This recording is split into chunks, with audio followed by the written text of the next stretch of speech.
Well, time to focus on our next corporate then, Shyam Metallics. We have with us Kshitij Agarwal, the whole-time director who joins us on the show. Hi, good morning, Kshitij, and thanks so much for joining in. Well, we've got a couple of news points that have come in. One is with regard to the composite license for the iron ore mine in Maharashtra. And the other point is the foray into aluminium FRP. Could you give us a few more details with regard to the aluminium part of the business? You're forayed into the greenfield expansion of aluminium roll products. So you're allocating close to around 450 crores. By when do we see revenues come out? And what is the asset turn on this investment? Good morning, Nigel. Thank you for having me on the show. Morning. So, as we are already aware, we are operating two large aluminum foil rolling units in Kolkata and also one in Jharkhand. What we aim to do is to backward integrate and put up a caster CRM facility with an investment of 450 crores, which will enable us to have complete raw material security and also thereby make use of the conducive EBITDA enhancement that would come as a result of that. The balance part of this portfolio would cater to industries such as the automotive sector, where we would be manufacturing automotive heat shields, the air conditioning sector, where we will be manufacturing AC fin stock that goes into air conditioners. Apart from this, on the green energy side, we have already forayed into the manufacture of battery foil. This is a crucial component that goes into the cathode conductor of lithium-ion batteries.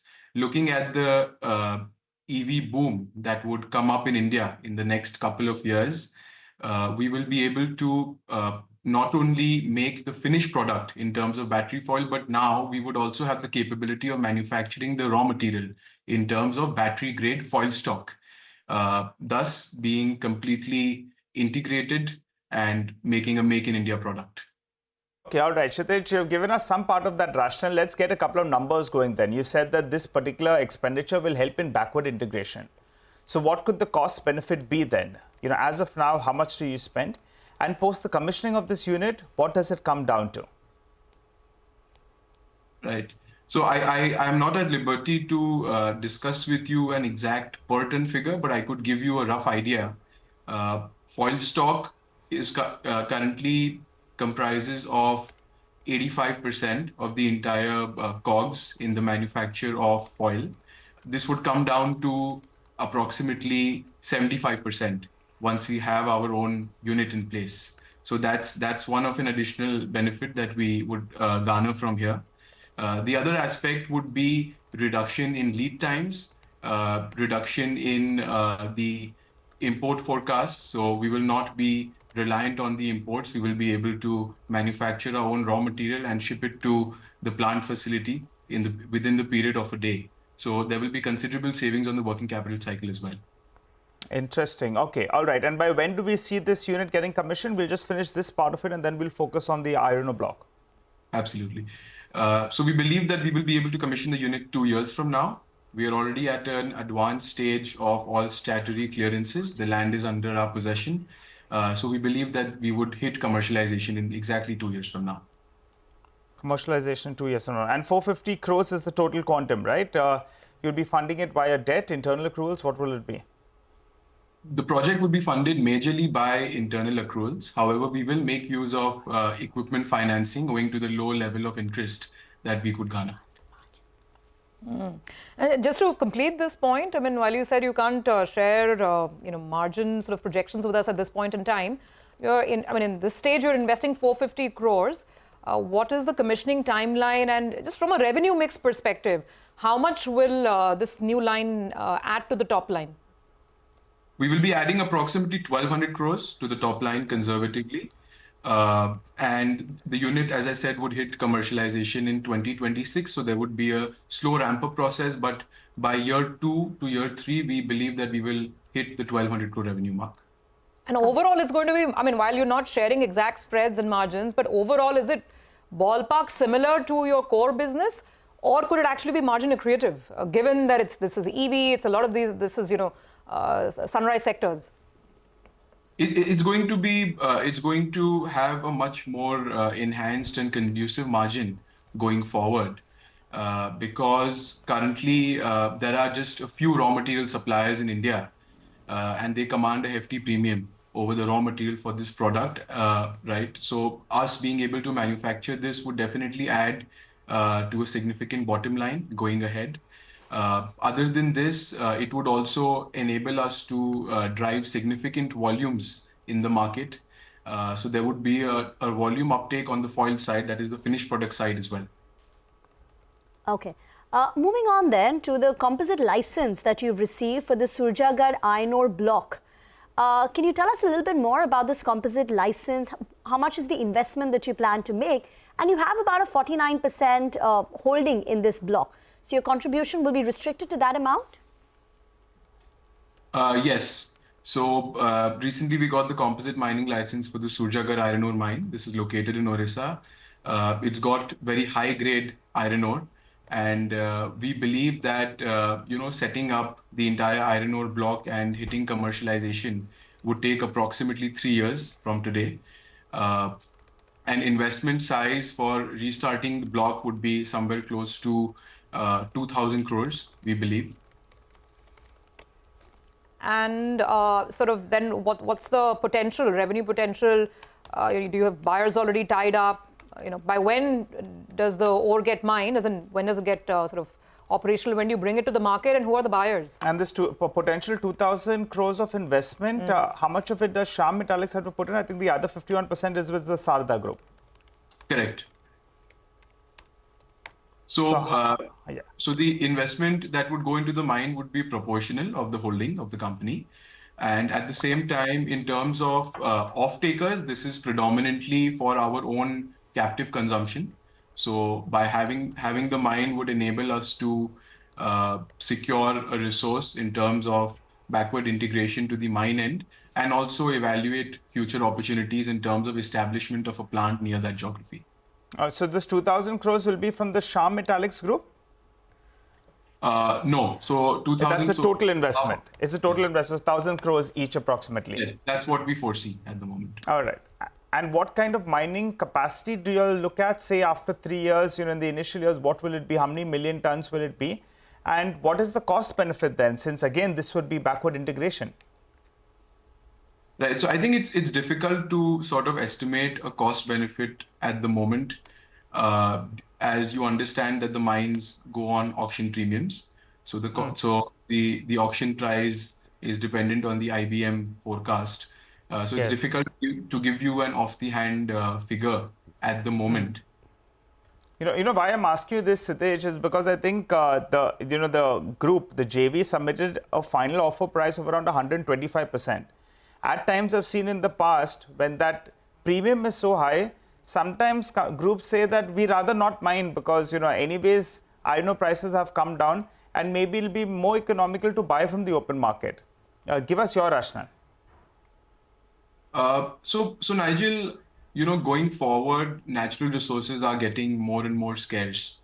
And in order to have a frontline play on steel, especially for a company like us, which is end-to-end integrated, right? So we don't only enjoy the margin from intermediates, but more than 50% of our portfolio is actually for finished goods.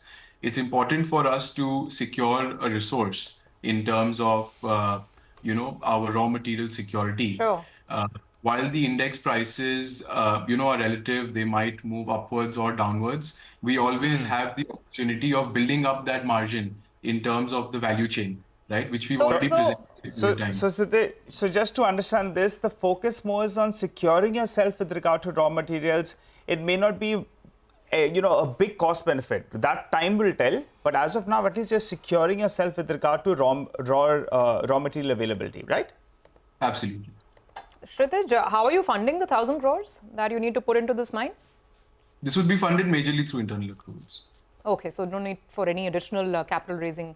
Yes, the funding would happen over 3 years of time, which would be majorly. Okay, so since we've discussed the new aluminum line independently, we've discussed this mine. Let's just talk big picture as well.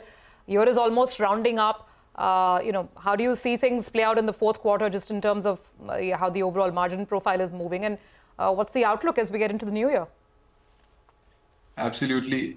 So the fourth quarter has, the seasonal demand is sort of a catalyst every fourth quarter. So we will see some strong volume growth as compared to the previous quarter. Uh, Also, going into the next quarter, we are heading into the election year. So we will see government spending slowing down, and thereby infrastructure projects might take a temporary slowdown for the next couple of months. This might impact the demand for finished steel, especially on the construction side. However, in line with the government's vision to produce 300 million tons of steel by 2030, we believe that new projects will be announced once the new government is formed, and we will be able to take it up from there. Trying to get in two numbers now, Satish, if you can help us out with that. What kind of volume growth will you all be looking at, or the absolute volume number for FY25? Give and take the rebound in demand in the second half, and give and take the slowdown in the first half. What kind of a volume number? And the blended EBITDA per ton is something that you'll normally share in your presentations. Give us a broad range on that as well. Nigel, most of our capacities that we had started in FY 23-24 have now hit full capacity utilization. In terms of the finished steel side, I can project a volume growth for the next year at a rate of 20 to 22%. Apart from this, we are also adding further finished steel capacity on the cold rolling mill side, which is also a much value-added product. And this would sort of be to a tune of 0.2 million tons for the next financial year. So I think that's a broad view on the finished goods side. On the intermediate side, a lot of our capex projects are going to come live in 24-25. This would enable us to project a more conducive EBITDA going forward again from there. So what would that number be then? You've been in the vicinity of 6 to around 6,500 blended EBITDA per ton. How much higher does it go? I'm not at liberty to discuss, but definitely there are a lot of synergies to be created from the backward integration projects coming live. So fair to say that the EBITDA per ton will be better in FY25 in comparison to FY24? Yeah, we hope so, considering that we resume back after the election year, and projects go in full swing as they were in the last year. Right. That is the focus.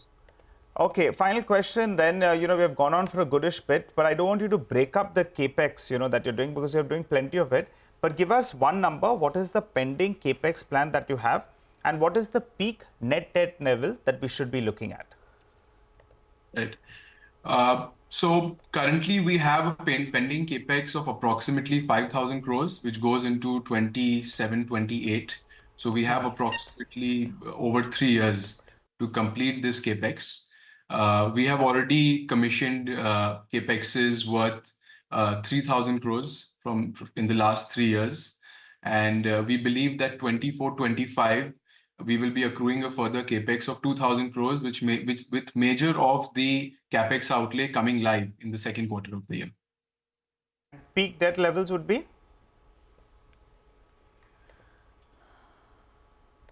Peak debt levels, Satish. Yes, so currently we are standing at a debt level of 1,800 crores, and we believe that we will maintain this debt level going forward.